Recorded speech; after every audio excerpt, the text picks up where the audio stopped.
Hello everyone, जैसा कि आप देख रहे हैं, ये मेरा मधुकामनी का छोटे फूलों का पौधा है और इसकी कंडीशन अभी बहुत ख़राब है।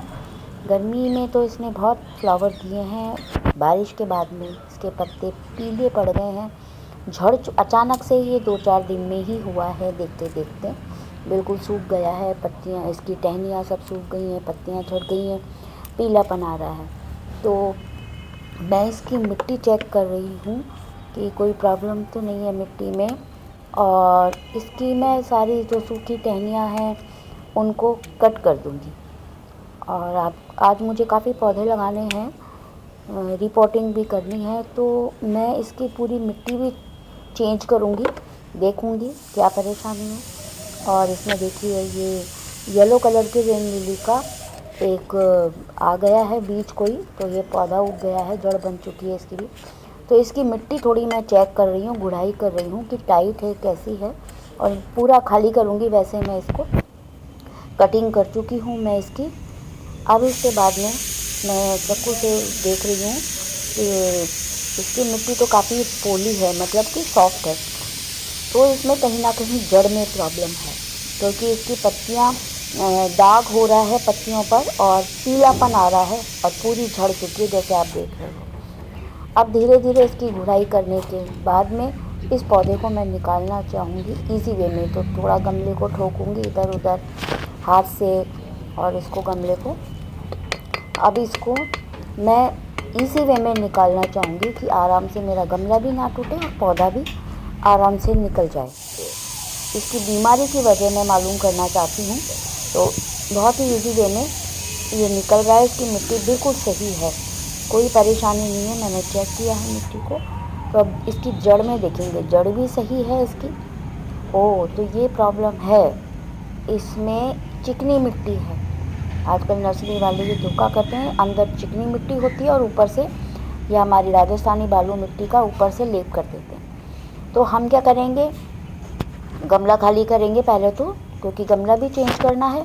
और साइड में रखती हूँ मैं इसको और इसकी जो मिट्टी है कौन सी, इसको तो साइड में रखेंगे। देखिए कितना अच्छा ये इसकी जड़ें बन रही हैं। तो इसमें से पहले मैं चिकनी मिट्टी निकालूंगी, जो पूरी की पूरी चिकनी मिट्टी है इसमें पौधे के साथ में थी, उसको मैं पहले इस मिट्टी में से बिल्कुल अलग कर दूँगी।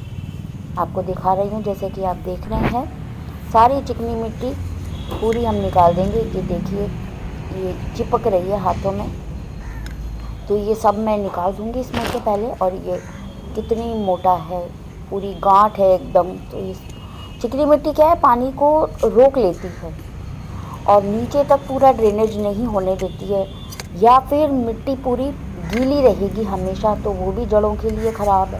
और अगर थोड़ा बहुत भी पानी कम है या नीचे तक नहीं जा रहा है, तो पूरी आपकी नीचे से सूखी रहेगी। ये देखिए मेरी मिट्टी कितनी अच्छी है, भुरभुरी है, तो मिट्टी में कोई परेशानी नहीं है। चिकनी मिट्टी की वजह से ये हो रहा था, अगर कोई प्रॉब्लम होती तो ये मिट्टी में होती, लेकिन ये चिकनी मिट्टी की वजह से हो रहा है। क्योंकि आपको मैंने गांठ जैसी दिखाई, वो पूरी एक टाइट हो गई थी, तो उसमें एयर भी नहीं पहुंच पाती है, पौधे की जड़ पूरी सांस नहीं ले पाते। अब मिट्टी में से साफ़ कर दिया, और अब मैं ये पौधे में से इस पूरी चिकनी मिट्टी को जितना इजी वे में हो सकेगा उतनी मैं हटा दूंगी। जड़ नहीं टूटनी चाहिए, आपकी ये ध्यान रखिएगा। बहुत सॉफ्ट हाथ से या पानी में भी आप रख सकते हैं, तो वो पूरी मिट्टी पानी में मतलब सॉफ्ट होकर के अपने आप अलग हो जाएगी। एप्सम सॉल्ट के पानी में रख दो, जिससे शॉक नहीं होती है जड़।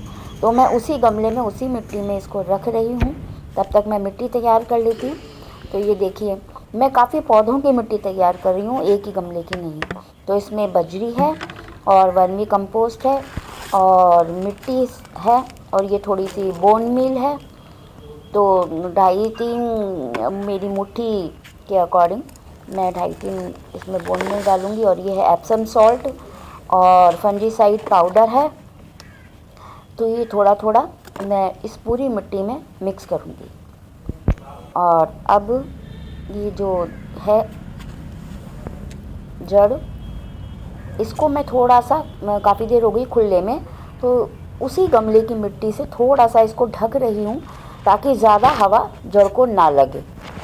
आप ऐसा नहीं कर सकते तो एप्सम सॉल्ट के पानी में इसको डिप करके रख दें ताकि जड़ें शॉक में ना आए।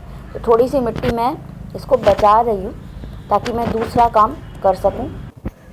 तो अब मैं मिट्टी बना रही हूँ। तो ये थोड़ी 2.5-3 मैंने ये बोन मील है और मिट्टी, और हमने ये थोड़ी सी मैंने एक साथ ही बना के मैं रखती हूँ मिट्टी। ये मिट्टी है, इसमें थोड़ी रेता मिला हुआ है यानी कि बजरी, वर्मी कंपोस्ट।